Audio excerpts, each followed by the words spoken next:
Today's video is brought to you by Sam Adams Boston Lager. Always at airports. That should be their slogan, because it is. I've never been to an airport where they don't have Sam Adams Boston Lager. You go to a Subway at an airport and they're like, would you like this Sam Adams Boston Lager on your sandwich? And you'd be like, I guess I have to. I'm at an airport. Sam Adams Boston Lager. If you find yourself at an airport, you have to drink it.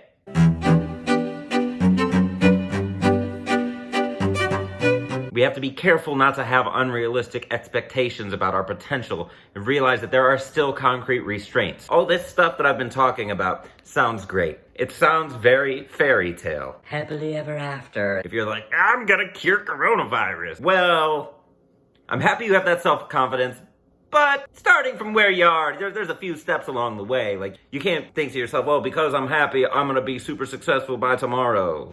Like, I'm gonna be a millionaire by next week. That's not the point of this whole thing. We want to push the limits of possibility as far as they can go. There has to be a frame within which our creativity and our happiness can work. We have to be realistic about it. If the goal is happiness, if the goal is to get through this quarantine happy, there are steps between where you are and where you need to be. Here's the thing. Not everything is possible. What? You can't say that. You're a motivational speaker. Well, not everything is possible yet.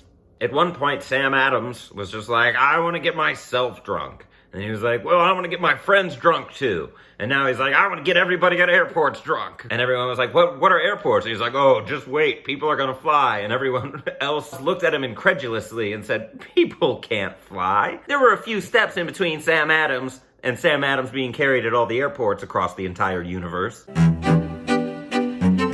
We have to start from where we are to create what we want. One step at a time. Do you know how much sugar is in orange juice? It's almost like the cigarette companies back in the day were like, they're good for you. Inhaling smoke into your lungs is good for you. You can't say that. You have to be realistic about the limitations within which we work. All right, so saying cigarettes are good for you, like, that's outside of these limitations. Let's be factual. Let's be truthful about the situation that we're in, about the other people that we're around. So if we want other people to change their behavior, we can't expect them to change their behavior right then and there. That's silly. That's an exercise in futility. It's not gonna work.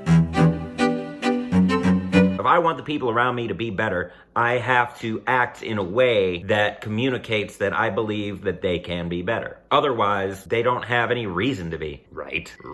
If you approach somebody expecting them to be a piece of shit, they're gonna be a piece of shit. But if you expect a piece of shit to change their behavior, if you come at them every single day, complimenting them on something that they've done, being grateful to them for something that they've done, eventually their mood is going to shift, at least when they see you. So whether this makes a change in their life or not, that's on them. But right now, you have control over how you approach other people. This is a stellar margarita, David. Espolòn, Cointreau, agave, fresh lime, fresh orange, and that's it. I used agave in place of a simple syrup. What I learned this week is that if you don't like the bitterness of grapefruit, put agave on it.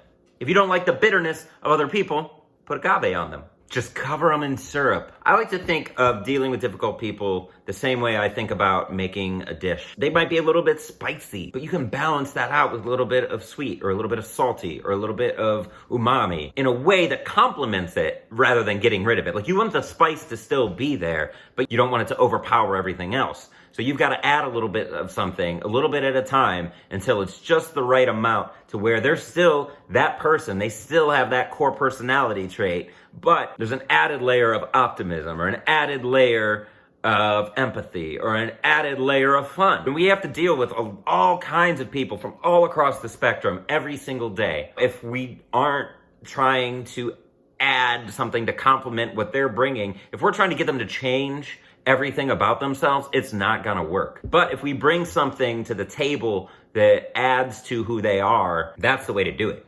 It's those baby steps. We have to work within limitations, with other people, with ourselves, with our goals, with our dreams, with our desires. Right now, our limitations are staying inside, keeping a safe distance from other people. We're not a finished product. Even though it might be delicious, there's always an added ingredient that can up it to the next level.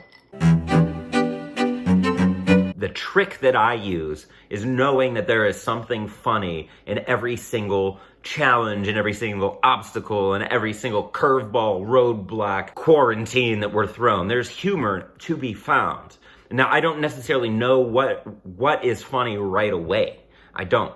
But I do know that there is something funny there. Knowing that allows me to realize that there is more than one way to look at things. If you were to look back at my life this year and think, oh, wow, you were laid off from a job because the job you love closed because of the misdeeds of others. Knowing that there was something funny there and trying to share that with other people and trying to make other people laugh about the situation helped me get through that. And then I get a new job, opportunity to open a new spot, and then a week after we open, coronavirus. That's funny in itself. It's not laugh out loud funny, but it's just knowing that that is what happened. It's kind of funny. It's very important to ask yourself questions. Is there something funny here? Yes. It's Thirsty Thursday. I'm gonna drink a margarita because I'm thirsty.